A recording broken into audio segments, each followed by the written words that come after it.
రాష్ట్ర చరిత్రలోనే అత్యధికంగా 85.1% ఓటింగ్ నమోదైంది. డిఎంకే కూటమికి అనుకూలంగా మెజారిటీ ఎగ్జిట్ పోల్స్ చెప్తూ ఉన్నాయి. కానీ టీవీకి కింగ్ మేకర్గా మారొచ్చంటూ విశ్లేషకుల అంచనాలు కూడా ఉన్నాయి. కొన్ని సందర్భాల్లో అంతంత మాత్రంగానే ఏఐడిఎంకే ప్రభావం చెప్పి మాట్లాడుకుంటున్నప్పటికీ కూడా అంతగా ఉండకపోవచ్చు అనేది వినిపించే మాట.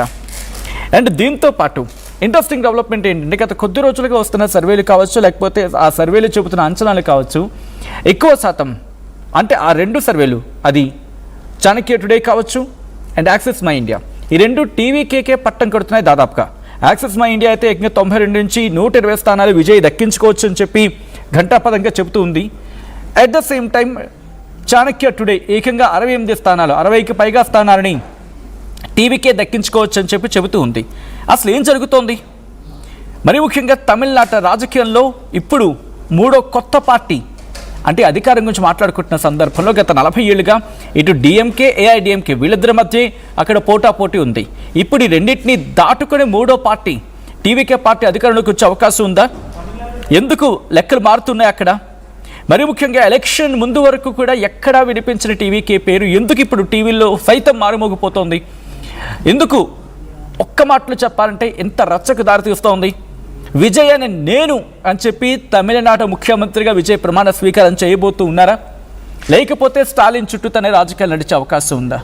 తమిళనాడులో ఏం జరుగుతోంది? తమిళనాడు ఎటువంటి ప్రభావాన్ని చూపించబోతోంది?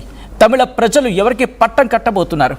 మహా అయితే ఇంకొక 48 గంటలు గట్టిగా లేదనుకోవాలి. ఎందుకంటే ఈరోజు 1వ తారీఖు, రేపు లేదు, ఎల్లుండు 48 గంటల తర్వాత, పోనీ అటు ఇటు కాకుండా 72 గంటలు మాత్రమే మిగిలింది.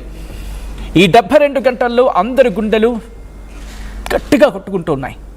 మరి ముఖ్యంగా డిఎంకేకి ఏం జరిగే అవకాశం ఉంది? టీవీకే షాక్ ఇవ్వబోతుందా? టీవీకే కింగ్ మేకర్ కాబోతుందా? కింగ్ కాబోతూ ఉన్నాడా? లేకపోతే బియాండ్ దట్ ఏకంగా రాజులా అవతరించే అవకాశం ఉందా? టీవీకి నిజంగా కింగ్ మేకర్ అయ్యే అవకాశం ఉందా? కింగ్ అవ్వబోతున్నారా? లేకపోతే కింగ్ని డిసైడ్ చేయడంలో ఒక కీలక పాత్ర పోషించబోతూ ఉన్నాడా?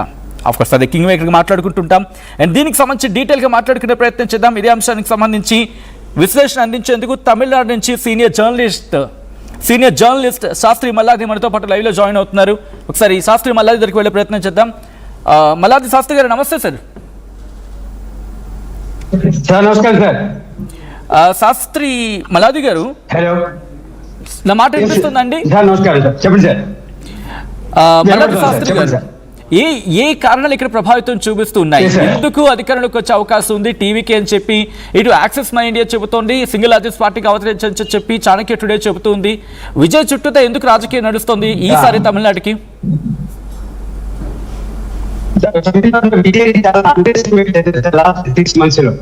ఓకే, లాస్ట్ ఒక గత 6 నెలలుగా underestimated factor. Sir if you don't mind కొంచెం ముందుకు వచ్చి మాట్లాడరా? మీ ఫోన్ కొంచెం ముందుకు వచ్చి మాట్లాడరా? సో దట్ నెట్వర్క్ కనెక్ట్ అవుతుంది. యా ప్లీజ్ సార్ మాట్లాడండి. విజయ్ ఒక అండర్ ఎస్టిమేటెడ్ ఫ్యాక్టర్ గా చాలా మంది ఒక లైట్ వెయిట్ ఫ్యాక్టర్ గా చూసుకున్నారు. కానీ అది 6 నెలలుగా కరూర్ తర్వాత జరిగిన ప్రభావం వచ్చేసి విజయ్ చాలా తీసింది.